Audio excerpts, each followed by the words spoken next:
전문가와 함께하는 딥 러닝 시간이 돌아왔습니다. 오늘도 꼬리에 꼬리를 무는 질문 저희 둘이 해보도록 하겠고요. 오늘도 홍은영 이사님 자리해 주셨습니다. 안녕하세요. 안녕하세요. 안녕하세요. 반갑습니다.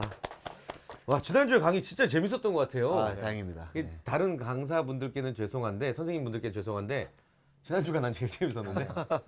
예, 밀레니얼 세대의 마인드를 갖고 계셨어요. 아, 이사님 지난번 강의 이후에 예. 밀레니얼 세대 극찬을 많이 받으셨다고. 예, 밀레니얼 세대들이 네, 이제 좋아요 폭탄을. 대통령으로 네. 나왔으면 밀통열. 좋겠다고. 저는 근데 저희 회사의 밀레니얼 직원들이 걱정이네요. 아, 왜요? 당신 회사에서는 그렇게 안 하잖아. 이럴까봐. 아, 아무튼 몰랐던 부분 얘기해 줘서 너무 감사드리고 네. 오늘은 더 기대가 돼요. 그래서 어떤 내용 준비해 주셨습니까? 오늘은 이제 지난번에 밀레니얼 세대 얘기에서 좀 더 한 걸음 더 나가보겠다라는 생각으로 좀 거창할 수 있지만 직장 내 민주주의라는 주제를 한번 들어봤습니다. 직장. 직장 민주주의. 직장 민주화. 민주주의. 너무 좀 거창한가요? 예. 이게 근데 좀 들어보신 왜 적이 몇 별로 번 없으시죠? 들어본 것 아니 저는 들어보는 봤는데 뭔 뜻인지 예. 모르겠네요. 이게 직장 민주화 또는 직장 민주주의 해서 자료를 찾아보시면요 거의 나오는 게 없어요.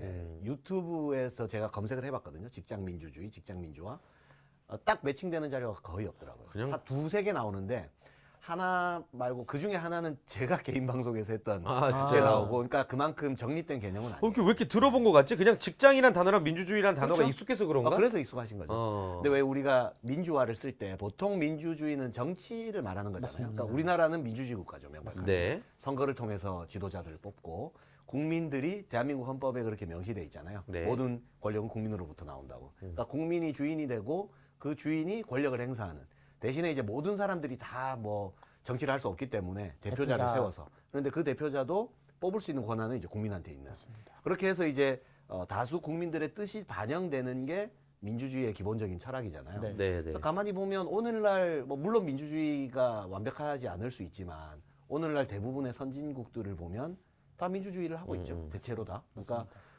민주주의가 좋은 거겠죠. 그러니까 당연히.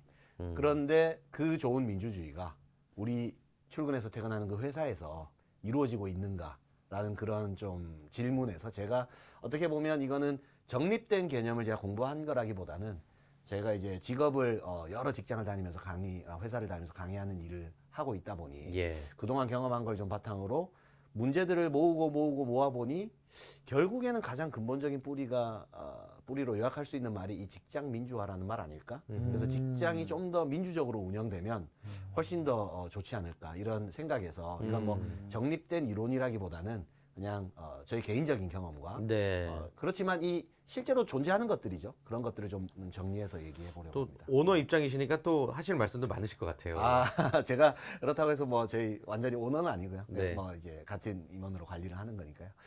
근데 이제 민주주의 하면 이제 이렇게 한번 설명드릴 수 있을 것 같아요. 뭐 직장 민주화에 사실은 굉장히 많은 요소들이 있을 수 있지만 오늘은 이제 제한된 시간의 한계상 우리가 직원 입장에서 출근하고 퇴근할 때까지 느껴지는 회사에서 돌아가는 일들 네. 위주로 좀 한번 피부에 네. 와닿는 얘기를 제가 해야 되니까 근데 그런 쪽으로 한번 생각해 보면 우리 이렇게 한번 생각해 보자는 거죠.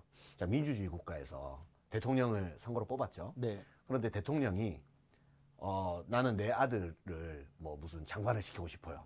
그래가지고 국회의원 막 출마했는데 자기 아들 찍어주라고 막 강압하고 네. 그러고 또 뭐 사람들 반대가 있든 없든 그냥 자기 아들을 뭐 국무총리를 시키고 막 이런 일이 있다고 한번 상상을 해보세요. 네. 국민들이 가만히 가만히 아니겠죠. 있을 수가 없는 일이고 실제로 상상하기 힘든 맞습니다. 일이잖아요. 네, 네, 네. 그런데 회사에서는요. 특히나 이제 오너 기업인 그 중소기업 같은 대부분의 중소기업, 뭐 사실 대기업도 마찬가지예요.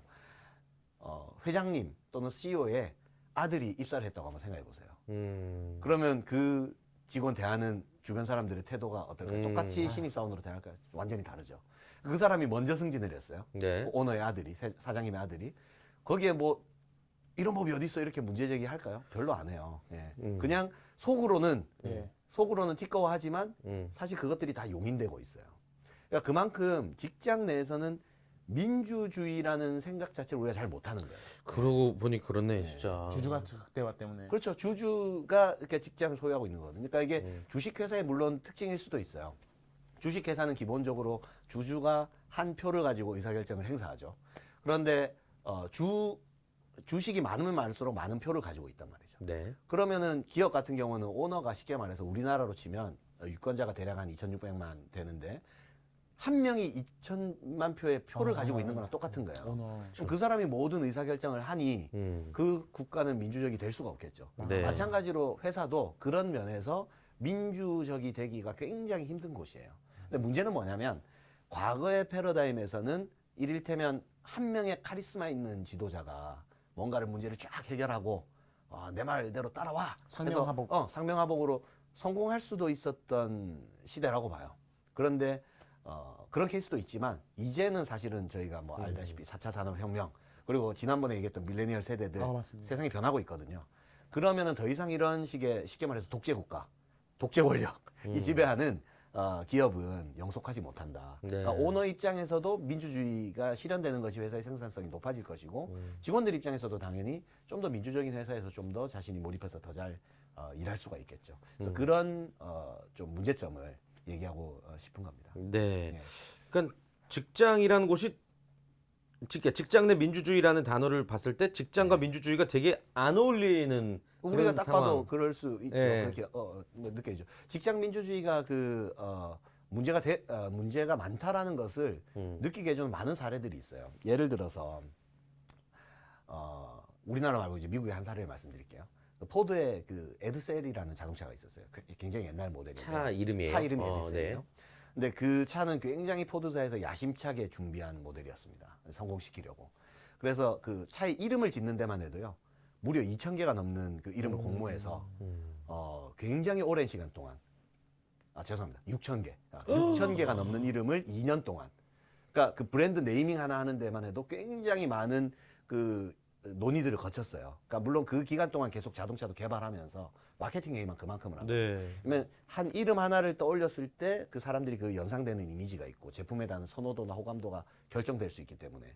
그래서 이제 최종적으로 거기에서 뭐 언어학자, 심리학자들, 마케팅 전문가들이 붙어서 쭉 조사를 하고 최종 후보들을 그때 당시 회장에게 결제를 올렸어요. 근데 그 회장이 어떻게 했냐면 됐고 그냥 저기 아버지 이름을 따서 에드셀로 짓지 뭐 이렇게 하셨어요. 그래서 에드셀이 돼버린 거예요. 진짜요? 그게 아. 1957년도 미국에서 포드사에 있었던 사례입니다. 당연히 그 에드셀 자동차는요 마케팅 스터디에서 가장 실패한 자동차 모델로 지금도 오명을 갖고 있습니다. 그러니까 근데 그게 이제 미국의 1950년대 후반 네. 사례인데 네. 이런 종류의 모습이 오늘날 우리가 다니는 직장에서 굉장히 많이 일어나고 있는 것 같지 않습니까? 직원들이 막 참여해서 뭐 안을 올려도 됐고 뭐 이렇게 하는 진짜. 뭐 팀장님들의 그런 야, 내 말이 결정이라든가. 맞아. 야, 됐어, 예. 됐어. 내 말이 맞아.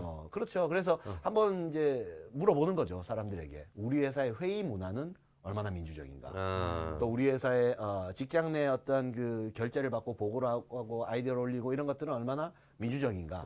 뭐 그런 것들을 이제 얘기해 보는 거죠. 저희 같은 경우는 제가 뭐 기업의 컨설팅이나 강의 때문에 그 기업의 사장님들을 많이 만나는 편이거든요. 네. 좀 CEO분들을 만나면 저한테 이런 얘기를 의뢰하세요. 제가 직원들한테 어떤 강의를 좀 해드리면 좋을까요? 라고 물어보면 좀 우리 직원들에게 주인의식을 좀 심어주세요. 좀 주인의식을 갖고 내 회사다 생각하고 열심히 좀 일하는 요즘 직원들은 그런 마인드가 없어요. 막 이런 얘기를 하시거든요. 네. 그럼 제가 이제 주인의식이 참 좋죠. 근데 그러면서 제가 반문을 합니다. 물어봐요. 그 사장님한테. 근데 직원들한테 주식은 얼마나 나눠주셨어요? 물어봅니다. 근데 직원이 주인이 아니에요. 그러네요. 주인 대접을 안 해줘요. 그치. 주인이 뭡니까? 주인은 자기가 생각하고 자기가 결정하고 자기가 책임질 수 있어야 주인이잖아요. 그런데 그런 권한이나 제도는 하나도 없어요. 그런데 마인드만 주인의식을 가지를 않고요. 너 회사처럼 일해라 이런 거거든요. 강요네. 그거는 강요죠. 그건 민주주의가 안 돼 있는 네. 거죠. 민주주의는 직원이 주인으로 이제 되어야 되는 거니까. 근데 이제 이게 제도적으로 그럼 어떻게 할 거냐. 그래서 뭐 주식회사에 대한 모델로 뭐 협동조합도 나오고 다양한 얘기가 나오지만 오늘 거기까지 들어가기는 너무 어렵고 그냥 우리 직장 내 관계적인 측면에서 민주주의 요소만 한번 좀 생각해 보죠. 일단 한 직장인이 있다고 한번 가정해 볼게요. 그러면 이 직장인이 놓여 있는 A라는 직장인이 놓여 있는 그 환경을 한번 보자고요. 직장 내 관계는 기본적으로 상하 관계가 있죠. 윗사람이 있고 아랫사람이 그렇죠. 있어요. 그죠? 그럼 윗사람과 아랫사람은 권력 관계로 이루어져 있지 않습니까? 네. 윗사람이 권한을 가지고 있고 네. 아랫사람은 거기에 따라야 되고. 그리고 그 이 A라는 직장인은 상하만 있는 것이 아니라 자기 좌우에 동료들이 있죠. 근데 이 직장 내 동료들은 한편으로는 뭐 친한 관계이기도 하지만 한편으로는 경쟁 관계예요. 기본적으로 직장에서 평가를 받고 같은 동료이지만 먼저 승진하는 사람이 있고 뭐 더 대우받는 사람이 있고 그리고 조직에서 경쟁을 부추기기도 하죠. 야 옆에 부서보다 네가 더 잘해야지 막 이런 식으로. 그래서 경쟁 관계에 놓여 있단 말이죠. 그리고 직장에서는 이제 이게 입체적으로 생각하면 상하는 권력 관계, 좌우는 경쟁 관계고 나의 앞 뒤로 이렇게 되면 이제 입체 전후 관계가 있죠. 전후는 계약 관계예요. 이를테면 내가 고객사나 협력사랑 일할 수도 있고 또 나의 유관 부서에서 이쪽 부서에서 일을 처리해주면 이쪽 부서에서 받아서 저쪽 부서로 넘겨주면서 그러니까 일이 진행돼야 되는 그러니까 일종의 계약이죠. 넌 여기까지 해, 난 여기까지 할게. 그러면 얼마의 돈을 받고 고객한테 팔 수 있어. 이제 이런 게 계약 관계잖아요. 그러면 그 사람을 입체적으로 들고 싸고 있는 관계들이 상하로 권력 관계, 좌우로 경쟁 관계, 그리고 전후로 계약 관계이기 때문에 여기서 이제 굉장한 그 압박과 스트레스가 이제 발생하는 거죠. 그런데 여기에 이제 비민주적인 요소들이 곳곳에 산재하는 거예요. 여기 보면 권력 관계에서 이제 비민주적인 요소가 엄청나게 많죠. 이 사람의 의견보다는 무조건 윗사람의 의견이 맞는 것. 그리고 아무리 합리적인 결정을 해도 위에서 틀어버리면 그냥 끝나는 거. 그러니까 똑같은 안이 결재권자의 기분에 따라서 예스, 노가 결정되기도 하고. 그리고 또 하나, 좌우의 경쟁 관계는 굉장히 이게 이제 완전히 무한 경쟁이 되기 때문에 서로 그 리소스를 낭비할 수가 있어요. 그리고 전후의 계약 관계에서 발생하는 대표적인 게 이제 직장 내 갑질 문제 이런 게 있잖아요. 갑질 문제 이런 것들이 다 이 관계들이 민주적이지 않아서 어그러져서 생기는 일들이잖아요.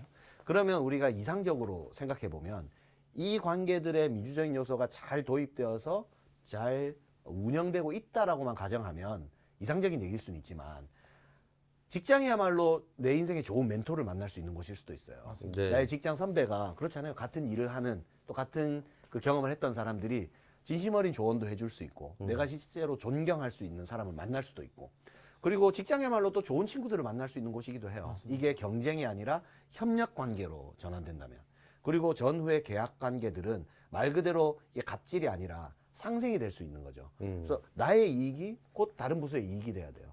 그런데 지금은 우리 부서 간 회의 해보시면 정말 저쪽 부서에 안 빌리려고 막 뭐 전쟁이에요, 전쟁. 네. 그리고 팀장 입장에서는 다른 쪽 부서에 돌아갈 이득을 이렇게 속된 말로 까고 우리 쪽에 뭔가 일을 가져오고 또는 뭐 우리가 해야 될 일 안 해버리고 딴 부서에 밀어버리고 이런 건 이제 유능한 팀장이 돼버리고 서로 협력하기 위해서 뭔가를 좀 함께 내놓는 사람들은 에이, 저 사람 뭐야 뭐 이렇게 돼버린다는 거죠. 그러니까 네. 우리가 인식하고 있든 인식하지 못하고 있지 않든 간에 굉장히 이 역학관계 속에서 비민주적인 요소들이 그리고 굉장히 그 구태의연한 요소들이 이제 곳곳에 자리 잡고 있는 거죠. 그래서 이것들을 전환시킬 때 상하로는 존중을 그리고 좌우로는 협력을 그리고 전후로는 상생을 이게 이제 제 나름의 모토인데 그런 것들에 이제 이루어질 때만 민주적인 직장이 될 수 있다 이렇게 보는 거죠. 이사님 질문이 하나 있습니다. 네, 근데 질문해 주십시오. 요 얘기가 예. 그러니까 제 주변에 회사 이제 막 이제 입사해서 일하는 2, 3년 차 친구들이나 뭐 제가 직간접적으로 경험한 결과를 보면은 예. 사실 거의 불가능에 가까울 정도로 그렇죠. 그러면 이게 한편으로는 요런 게 인간 거의 본능이 아닌가 싶을 정도로 이미 정착화되어 있고 네. 그러니까 뭐 머리로는 알겠는데 이게 또 내 밥그릇이라고 생각하면은 예. 정말 힘들 것 같은데 힘들어요. 예, 그래서 그래서 직장 민주화라는 게 아직 체계적으로 연구되지 않았고, 아직까지는 어렵고 요원한 길이라는 건 압니다. 근데 제가 이 자리를 빌어서 이 얘기를 꼭 하고 싶었어요. 근데 왜냐면, 그렇지만 가만히 보면요. 우리나라 뭐, 과거, 뭐, 6.25를 거치고 어려웠던 네. 시기. 그럴 때 만약에 대통령을 자기들이 투표해서 뽑는 나라가 있대. 그랬으면 그때 당시를 살았던 사람들은 말도 안 야 되는 그런 나라가 어딨어? 막 그랬을 거 아니에요? 그렇죠. 왕을 사람들이 투표해서 제일 표를 많이 받는 사람이 왕이 되고 우리가 뽑는데 나뭐 몇 년밖에 못 한대 막 그리고 심지어 그 사람이 마음에 안 들면 국민들이 쫓아낼 수도 있대 뭐 이런 얘기를 했다면 에이 그런 게 어딨어 막 이랬지 않았을까요? 그때 당시 사람들은. 그렇죠. 지금 말씀하신 것처럼 사실은 요원한 길이고 어려운 길이긴 하지만 지구상 어딘가에는 굉장히 민주적으로 운영되고 성과를 잘 내는 조직들이 분명히 존재하고 있어요. 자, 몇 가지 예를 들면요. 네. 뭐 일일이 기업 이름을 언급하진 않을게요. 그런데 국내 회사 중에도 있습니다. 한 모 여행사는 하나 투어. 하나도 아닙니다. 아, 네. 한 여행 지금도 퀴즈 시간인가요? 모두 투어. 근데 제가 이게 기업 이름은 그냥 아, 저희 언급하지 저희끼리만 않는 그냥 얘기하면 안 돼요? 적어주시면 안 돼요? 저희끼리만. 좋은 사례니까 여행 네. 박사라는. 아, 알죠. 예. 예. 거기는 그 관리자들을요 투표로 뽑아요. 오. 그래서 이제 완전 민주주의네. 예, 그냥 딱 민주주의의 꽃이 선거라 그러잖아요. 그러니까 어. 그냥 이 임기가 딱 정해져 있고요. 한 2년 정도를 임기로 한다 그래요. 그리고 이제 물론 잘한 팀장 같은 경우는 재선도 가능합니다. 그래서 선거 기간이 딱 왜요? 선거 기간이 되면 보통은 기업에서 고가 평가하고 위에 임원들이 마음에 드는 사람 승진시켜서 야 자기 신복을 심어서 또 네가 팀장해. 그래서 뭐 이런 식으로 하잖아요. 그게 아니라 거기는 팀원들이 다 투표를 하는 거예요. 그래서 이제 팀장들은 선거 운동을 해야 되니 근데 이 선거 운동을 해야 되니 자신이 그동안 이루었던 성과라든가 자기의 어떤 장점이라든가 이런 것들이 이제 어필을 하는 거죠.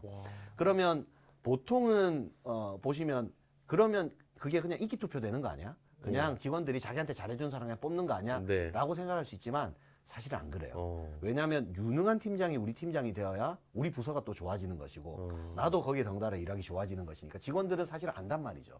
누가 유능하고 누가 사람이 좋고 이런 것들을 알기 때문에 단순히 인기 투표로 이게 전락되지가 않아요. 그리고 물론 시행착오는 있겠지만 그래서 팀장 입장에서도요. 난 팀장 해보니까 너무 힘들어. 내가 실무자로 일하는 게 차라리 좋지. 뭐 팀장 해보니까 이것저것 신경 써야 되고 너무 힘들어. 나 출마 안 할래. 그럼 출마 안 하고 자기 일로 또 돌아갈 수도 있어요. 예. 뭐 그런 식으로 해서 뽑는 조직들도 있고요. 또 그 머크라고 하는 그 뭐 외국의 제약회사지만 거기는 연구직들이 있잖아요. 제약을 연구하는 회사들이 연구직 인력들이. 그러면 보통은 우리나라 같으면 어떻습니까? 야 이거 개발해. 언제까지 마감? 그때까지 보고서 가져와? 뭐 이럴 거 아니에요? 위에서 막 뭐가 떨어지죠. 계속. 독재국가죠. 근데 네. 여기는 안 그래요. 여기는요. 물론 기본적으로 루틴하게 해야 되는 과제도 있지만 이거 내가 이거 한번 연구해 보고 싶어요. 뭐 비타민의 이런 효능을 연구해 보고 싶어요. 그러면 이야. 과제를 올려요. 상상이 안 간다. 그리고 자기가 팀원들을 모집해요. 와. 공모를 해요. 그 안에서. 약간 개그 짜듯이 네. 하고 싶어서 하듯이. 맞아요. 네, 그렇게 해서 팀원들을 모집해서 두세 명이 모이면 자기 예산을 얼마 필요하고 얼마 정도 기간이 필요하다는 걸 프레젠테이션하고 뭐 아니면 공모를 하든지 해서 통과받아서 그걸 쭉 1년이고 2년이고 진행해요. 그러면 이제 성과를 내면 거기에 따른 인센티브를 받고 성과를 만약에 못 내면 그 사람의 이제 어떤 커리어 명성에 흠집이 가기 때문에 다음에 계속 성과를 못 낸 사람이 팀원 모집하기가 쉽지는 않겠죠. 이제 그런 식으로 이제 운영이 되는 거죠. 그러면 어떤 프로젝트에서는 내가 리더고 어떤 프로젝트에서는 또 내가 멤버이고 네. 서로 수평적인 역할의 차이로 이렇게 유기적으로 얽혀 있거든요. 그런 식으로도 운영되는 회사들이 있는 거죠. 그러니까 얼마든지 민주적인 요소의 도입은 사실은 가능합니다. 이게 저 갑자기 생뚱맞은 질문일 수 있는데요. 그 외국 얘기하셔가지고 그런데 우리나라가 예. 존댓말이 있고 뭐 반말이 있잖아요. 그리고 네. 유독 선후배 관계가 좀 세잖아요. 네. 그래서 흔히 생각하는 회사의 어떤 그런 문화들이 우리나라에만 국한된 건 아니죠. 그렇죠. 예. 예. 외국도 그런 경우가 있는 그런 거죠. 어떤 좀 수직적인 서열 문화요. 민주주의가 아닌 그런 직장 내 문화들이. 당연하죠. 제가 외국도. 아까 그 말씀드린 포도사의 사례가 외국 아, 사례죠. 포도, 그렇지. 물론 옛날이긴 하죠. 어. 옛날이긴 하고 지금 많이 개선되고 있는데요. 이게 유럽 국가랑 유럽 기업과 미국 기업도 좀 다른 것 같아요. 아, 성향이요? 대체로 보면 우리가 말하는 제가 지금 말씀드리고 있는 직장 민주화의 모델들은 유럽 국가에 있는 그 국가 모델도 그렇고 네. 기업의 문화들도 많이 좀 그런 편이긴 합니다.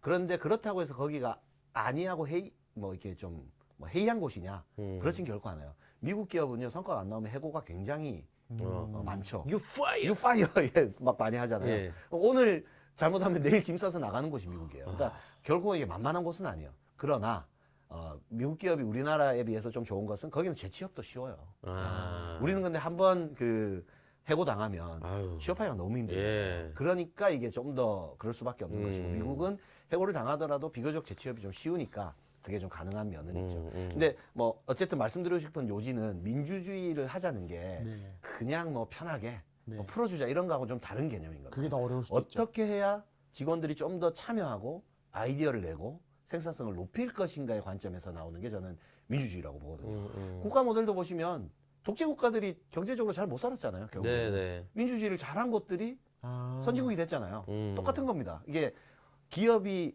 그런 민주주의 문화를 정착하지 않고 성장하는 데는 저는 한계가 있다고 보는 거죠. 좋은 회사는 될 수 있어도 위대한 회사는 될 수 없다. 그러면 어떻게 해야 이게 좋은 직장으로 갈 것이냐 할 때는 직장 내 민주주의가 꽃 피어야 된다라는 게 이제 당론이고.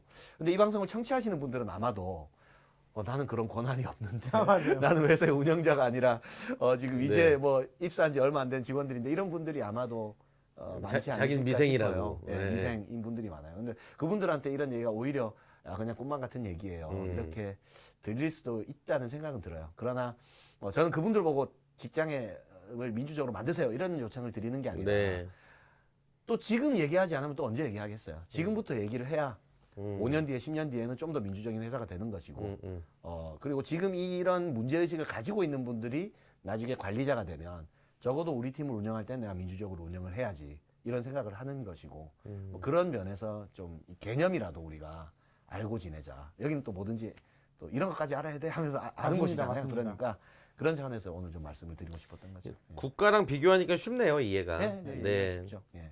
선생님 주 52시간 네네. 그것도 뭐 잡음은 있었는데 일단 그렇게 하겠다고 하면 그렇게 하겠다고 하고 네. 하고 나니까 변화가 막 있다고 하잖아요. 그렇죠. 예. 그러면 그런 것처럼 그러니까 예를 들면은 뭐 호칭을 이제 바꾸거나 맞아요. 영어 이름이 예. 이게 뭐 그렇게까지 상관이 있어 싶다가도 그렇게 하면 조금씩 바뀌고 그런 게 다 그런 요소들이 이제 직장 민주화를 그러니까 근데 그 요소들이 생길 때 개념 자체는 뭐 직장 민주주의를 위해서 이런 용어를 쓰진 않아요. 네. 근데 그렇진 않고 이제 뭐 조직 내 수평적인 조직 문화, 뭐 생산성이 높은 조직 문화 보통은 이런 표현들을 쓰죠. 민주화라는 표현은 좀 딱딱하기도 하고 좀 어렵기도 하니까. 그런데 이제 말씀하신 요소들이 다 이런 부분들을 위해서 도입되는 거예요. 그러니까 특히 우리나라에서는 높임말이 존재하잖아요. 맞아요. 그렇기 때문에 좀 더 이제 경어를 쓰는 문화다 보니까 아무래도 상하 수직 서열적인 그 문화들이 큰데 그걸 깨기 위해서 이제 닉네임을 도입해서 맞아요. 그냥 뭐 또 한글 이름 부르기라니까 뭐 약간 뭐 그 뭐죠 그 인터넷 카페 아이디처럼 네. 뭐 제임스 뭐 데미안, 데미안 이렇게 부르면서 이제 직급을 없애는 거죠. 난 그렇게 유학생인 줄 해서 알았더니 이름을 부르고. 저기 전 충남 합덕 출신이더라고, 맞아요. 데미안. 그러니까 일부러 그렇게 닉네임을 서로 부르는 문화. 네. 그래서 막 기본적인 경어는 쓰지만 뭐 팀장님 이렇게 안 하고 팀장을 부를 때도 존, 뭐 데미안 뭐 이렇게 부르는 매니저라고 하는 데도 있던데요, 거죠. 일괄적으로. 그렇죠. 일괄적으로 매니저를 쓰는 조직도 파트너라고 있고, 하는 데도 있고. 그다음에 프로라고 프로, 쓰는 프로, 조직도 맞아. 있고. 이제 그런 용어들을 쓰는 게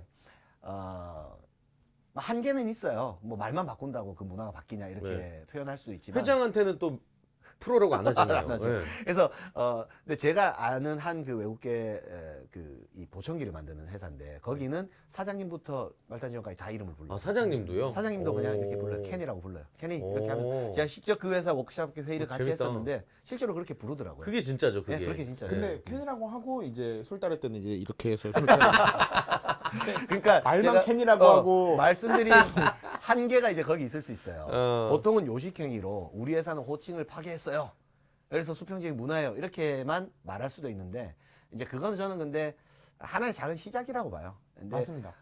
근데 이제 그런 건 있어요. 사람의 말이란 게 말을 어떻게 하느냐에 따라서 생각을 좀 이렇게 지배하는 맞아요. 측면이 있거든요.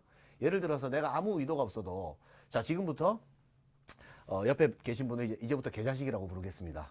이렇게 이제 우리 약속을 하고 야 이 자식아 개자식아 이렇게 이제 서로 부르기로 약속을 했어요. 예. 이 존중하는 마인드가 생기기 되게 힘들 거예요. 아, 그쵸, 서로 막 그쵸. 계속 또 함부로 하게 되겠죠. 그쵸, 그쵸. 남자들이 예비군 군복 입으면 행동 흐트러지는 거하고 똑같아요. 근데 수트를 딱 빼입으면 행동을 조심하게 되는 것처럼 네. 이제 용어를 바꾼다는 건 그런 행동을 바꿔가는 완전한 것은 아니지만 좀 작은 시작은 될 수 있는 거니까 저는 좋은 시도라고 봅니다. 근데 이제 거기서 그치면 안 되겠죠. 맞아요. 그걸 가지고 이제 어떻게 더 요소를 발전시킬 거냐. 네. 근데 직장에서 민주주의 요소에서는 제일 중요한 것은 의사결정을 어떻게 하는가라는 문제라고 봐요. 의사결정을 어떻게 할 수 있는가. 그리고 직원들이 참여할 수 있는 그 통로들을 만들어줄 수 있는가. 저는 그 부분들을 좀 같이 고민을 하고 네.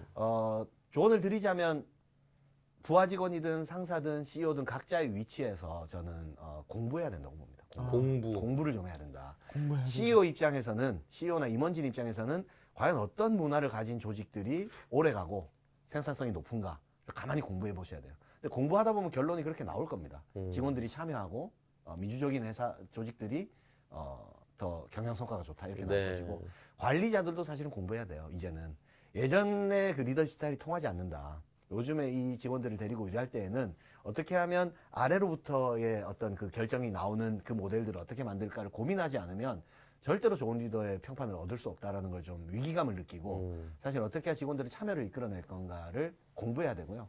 직원들도 공부해야 돼요. 이제 신입 직원들 내가 뭘 할 수 있을까 모르겠지만 제가 지난번 밀레니얼 때도 잠깐 말씀드렸나요? 내 의견을 설득력 있게 그러나 기분 나쁘지 않게 전달하는 법 이런 것들을 좀 공부하셔야 돼요. 예. 그러니까 내 의견을 막 냈는데 안 받아들여져요. 그래서 좌절하는 경우가 되게 많잖아요. 근데 저도 그런 분들을 많이 만나서 교육대 뭐 코칭 해보는데 이분들이 하는 주장은 다 옳아요. 근데 말하는 요령이 좀 부족하다고 해야 되나. 예. 그래서 그런 부분을 조금씩 이제 보완해서 상대방의 의견을 존중해 주면서도 명확한 근거를 들어서 내 의견을 좀 소통하는 이제 이런 것들을 좀 이렇게 서로 공부하다 보면 민주주의가 좀 정착되지 않을까. 네. 기본적으로 민주주의는 토론을 해서 의견을 합의해 나가는 과정이니까. 이 직장 내 민주주의가 정착돼야 결국엔 기업의 뭐 매출도 오르는 거고 그렇죠. 더 지난주에 이제 말씀해 주셨던 인게이지먼트도 더 오를 테고 맞습니다. 예. 이게 아주 필수적인 요소라고 정말 생각됩니다. 꼭 필요한 거네요. 네, 그런 네. 요소들이죠. 뭐 물론 먼 길이지만 네. 우리가 이런 그 마인드 정도는 같이 공유를 하고 음. 앞으로 이게 필요해. 그래서 지금 혹시라도 사업을 꿈꾸는 젊은 사업가분들이 있다면 나는 나중에 민주적인 회사를 만들 거야. 뭐 이런 생각을 해보시고 또 지금 팀원인 분들은 내가 나중에 팀장이 되면 꼭 민주적인 팀을 만들 거야. 이런 생각을 한번 먹어보시고 이제 뭐 저는 그 정도가 지금은 할 수 있는 일이라고는 물론 봅니다. 네. 그러나 거기부터 시작하자. 네. 이런 얘기입니다. 방송국도 이제 민주주의가 정착을 해야 돼요. 맞습니다. 네. 정착이 안 됐나요? 아니 한국직업방송은 민주주의. 여기는 아주 괜찮죠. 아주 민주적이고. 예. 예. 아까 얘기 들으니까 아닌 것 같더라. 그러니까 민주주의 요소라는 게 사실은 가만히 보면 저도 물어봐요. 제가 자녀가 둘이 있고 아내가 네. 있는데 그럼 나는 우리 집안은 민주주의인가? 음. 그러니까 민주주의적으로 제가 지금 하고 있는가? 아이들의 의견을 존중하는가? 음. 애들한테 다 들어놓고 얘기해봐 다 들어놓고 그래 나는 짬뽕 먹을래 뭐 이렇게 하거나 다 들어놓고 올여름 휴가 어디로 갈까 막 듣다가 그냥 저기 집에 있어 뭐 이렇게 하는 그러진 않는가를 저도 스스로 계속 반성을 해야 되는데 네. 우리가 이 민주주의라는 개념만 생각해 보면 비민주적인 이런 요소들이 곳곳에 있다라는 거죠. 그러니까 이런 것을 좀 보는 눈을 그렇죠. 우리가 좀 키우고 같이 네. 하나씩 좀 극복해 나가자라는 네. 걸 좀 결론적으로 말씀드리고 싶습니다. 좋습니다. 개개인의 노력이 점점 힘을 키워가면서 네. 민주주의를 정착하는 길인 것 같네요. 네, 좋습니다. 네. 어떠셨어요? 전 정말 좀 약간 문화 충격? 그러니까 어. 왜냐면 정말 문화 충격이라는 생각이 들었고 이게 바꾸면 좋다 이렇게 한번 해보시겠어요? 보다도 언젠가는 꼭 가야 되는 그러니까 꼭 가야 된다라는 그런 개념이구나. 정치적 감수성이라고 해야 되나? 그러니까 민주주의적 감수성이라고 해야 되나? 그러니까 이거가 지금 좀 내가 비민주적인 게 아닌가라는 생각을 항상 하면서 예. 좀 해야겠다라고 생각했습니다. 대진. 제가 하나만 더 생각나는데 끝으로 한 말씀 뭔 말씀 상훈. 끝으로 한 말씀 더 드리고 싶은 게 있는데요. 아까 요 주제는 조금은 이제 아직은 손에 잘 안 잡힌다 이럴 수도 있어요. 저는 그럴 수 있다고 생각해요. 그런데 네. 제가 자꾸 힘주어 말씀드리지만 이 얘기를 좀 하는 이유가 아까도 말씀드렸지만 불과 몇십 년 전만 해도 이게 가능해 했던 것들이 지금 가능하단 말이죠. 아니 어떻게 여자들이 투표를 할 수 있어 이렇게 생각했던 시대가 있었어요. 맞아요. 네. 어떻게 흑인들이 투표를 해 이런 시대가 맞아요. 있었단 말이죠. 그게 네. 100년 200년 전이 아니에요. 어떻게 여자들이 돈 관리를 해? 이런 네, 시대도 그런 시대가 있었어요. 근데 지금 그러고 있잖아요. 네. 조금씩 나아지고 있잖아요. 우리가 여기서 달나라에 로켓을 딱 쏘면은 네. 달까지는 어떻게든 가죠. 근데 그 궤도를 좀 들여다보면 이렇게 쭉 가는 게 아니에요. 지그재그로 간다고요. 떨어져 올라갔다 떨어졌다 올라갔다 그래요? 떨어졌다 하면서 궤도를 찾아가요. 그래서 우리가 단기적으로 보면 이게 떨어지는 것처럼 보이고 안 되는 것처럼 보이지만 길게 보면 분명히 그 궤도로 가는 거니까 우리가 그 궤도를 맞습니다. 민주적인 회사를 만들어야 된다. 이렇게 네. 놓고 가면 오르락 내리락은 있을지언정 방향성. 그 방향으로 가지 않을까. 그 좋습니다. 말씀을 좀 드리고 싶습니다. 오늘 또 이렇게 민주주의 이게 정치 이거 혹시라도 오해하실까봐 뭐 드리는 말씀인데 정치 세계 얘기가 아니에요. 그렇죠. 저희는 예, 지금 예, 예. 정치 세계 얘기가 아니라 직장 내에서 민주주의를 이뤘을 때 어떤 좋은 점들이 있는지에 대해서 생각해 볼 수 있는 그런 시간이었습니다. 오늘 헌영님 오늘 나와주셔서 감사드리고 네, 뭐 감사합니다. 상훈 헌영한테 할 말 있어? 오늘 감사합니다. 또 고마워요. 이렇게 하는. 네, 홍혜영 이사님 너무 감사드리고요. 기회 되면 자주 나와주세요. 네, 고맙습니다. 네, 오늘 말씀 감사합니다. 감사합니다. 예. 자, 저희는 다음 주 이 시간 더욱더 핫하고 혹한 내용들 들고 돌아오도록 하겠습니다. 꼬리공탕 시청해주신 여러분들 고맙습니다. 감사합니다. 고마워 시청자. 시청자 안녕. 시청자 잘 가. 땡큐. 또 봐.